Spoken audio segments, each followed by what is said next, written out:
राधे राधे। हरे कृष्णा कृष्णा कृष्णा हरे हरे, हरे राम राम राम हरे हरे। माघ मास महात्म अध्याय 20। गुरु दत्तात्रेय जी द्वारा वर्णित। प्रत्येक अध्याय में स्नान की महिमा का वर्णन किया है। प्रत्येक ऋषि है जो उसने माघ मास में स्नान की महिमा का वर्णन किया है कि अगर हमने जैसा मर्जी पाप किया हो, चाहे हम पिशाच की जुर्नी में पड़े हों, चाहे प्रेत की, अगर हम माघ मास में किसी भी संगम पर जाकर स्नान करते हैं तो हमें मोक्ष की प्राप्ति होती है और हम जन्म मरण के चक्कर से वो छूट जाते हैं। कल हमने 19वें अध्याय में जाना कि पिशाच के कहने पर उसने मुनि से बोला कि केरल देश का ब्राह्मण किस प्रकार मुक्त हुआ, मुझे उसके बारे में बताइयो। तो मुनि पिशाच को पूरी कहानी बताते हुए उसके बारे में बताया और उसके बाद पिशाच ने बोला, अगर आप जैसे भक्त हो तो आपकी तरफ कोई आंख उठाकर भी नहीं देख सकता। जो नारायण भगवान की भक्ति से पवित्र रहता है उसको प्रेत पिशाच पूतना कोई बांधा नहीं दे सकते। भूत बेताल पिशाच गंधर्व काकनी शाकनी ग्रह रेवती जग मातुर ग्रह भयंकर ग्रह कृतिज्ञा सर्पकुश मंडल तथा दूसरे दुष्ट जंतु पवित्र वैष्णव की तरफ देख भी नहीं सकते। जिसकी जीवा पर गोविंदा का नाम हृदय में वेद तथा श्रुति विद्यमान है, जो पवित्र और दानी है, उसको कभी भय नहीं हो सकता। हे ब्राह्मण, इस प्रकार कर्मों का फल भोगता हुआ मैं जहाँ रहता हूँ ऐसा सोचकर मैं शोक नहीं करता। एक बार मैं ज्वालनी नदी के किनारे पर गया था। वहाँ पर घूमते हुए मैंने सारस जी के वचनों को सुना था। पति कहने लगा, हे प्रेत, तुमने सारस के वचन किस प्रकार और क्या सुने थे, सो कृपा करके कहिए। प्रेत कहने लगा, इस वन में कुहरा नाम की नदी पर्वत से निकली है। मैं घूमता घूमता उस नदी के किनारे पहुंचा और थकावट दूर करने के लिए वहां पर ठहर गया। उसी समय लाल मुख और तीखे दांतों वाला एक बड़ा बंदर वृक्ष से उतरकर जल्दी से वहां पर आया जहां एक सारस सोया हुआ था। उस चंचल बंदर ने कई एक पक्षियों को देखकर उस सोए हुए सारस को दृढ़ता से पैरों से पकड़ लिया और तो सब पक्षी उड़कर वहां से चले गए, परंतु सारसी भयभीत होकर विलाप करती हुई वहीं पर रुक गई। नींद के दूर होने तथा बैल से नेत्र खोलकर सारस ने बंदर को देखा और मधुर वाणी से कहने लगा, हे बंदर, तुम बिना अपराध मुझसे को क्यों दुख देते हो। ये संसार में राजा भी केवल अपराधियों को ही दंड देता है। इस संसार में राजा भी केवल अपराधियों को ही दंड देता है। तुम्हारे जैसे श्रेष्ठ प्राणी किसको पीड़ा नहीं देते। हम अहिंसक और दूसरों के कर्मों को नहीं देखते।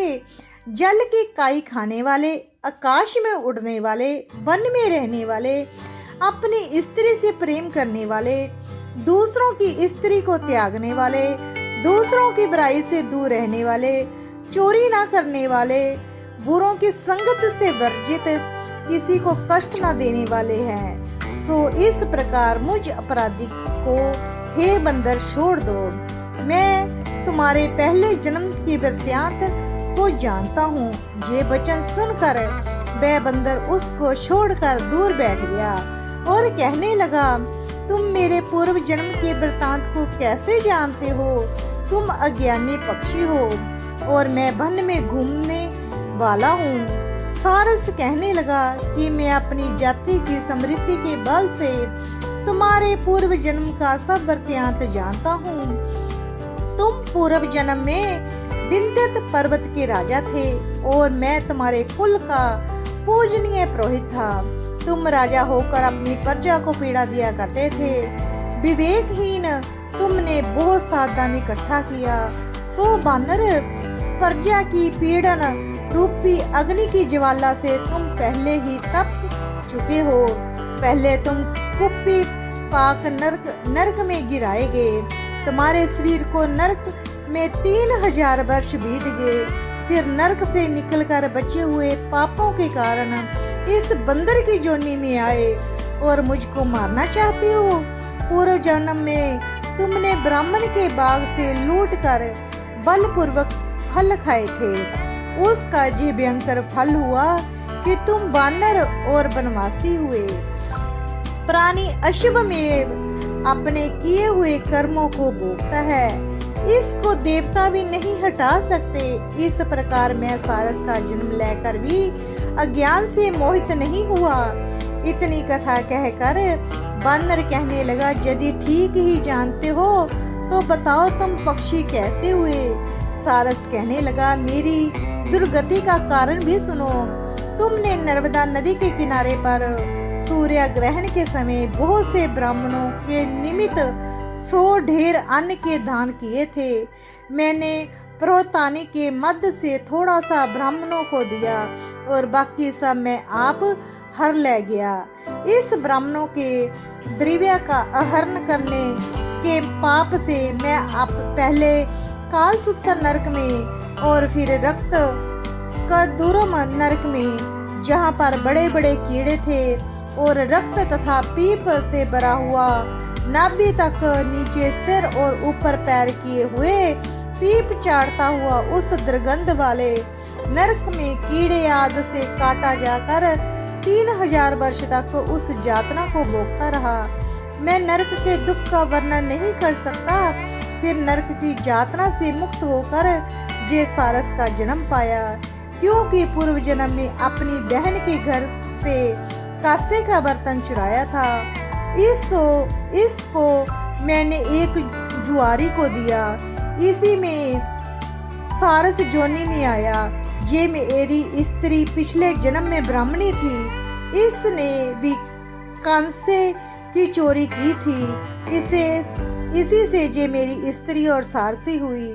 ये सब मैंने तुमसे फल कहा। अब भविष्य की बात भी सुनो। अब मैं तुम और ये मेरी स्त्री भी हंस होंगे और काम रूप देश में सुख से निवास करेंगे। फिर इसके पश्चात गौर जोनी में और फिर जाकर दुर्लभ मनुष्य जोनी को प्राप्त होंगे। इसमें मनुष्य पाप और पुण्य दोनों को ही कर सकता है। इस प्रकार शिव की माया से ये सारा जगत मोह को प्राप्त होता है। न केवल हम ही परंतु इस संसार के सभी जीव परवर्ती मार्ग में फंसकर अच्छे और बुरे कर्म करते और उनका फल भोगते हैं। इसीलिए सब प्राणियों को धर्म का सेवन करना चाहिए।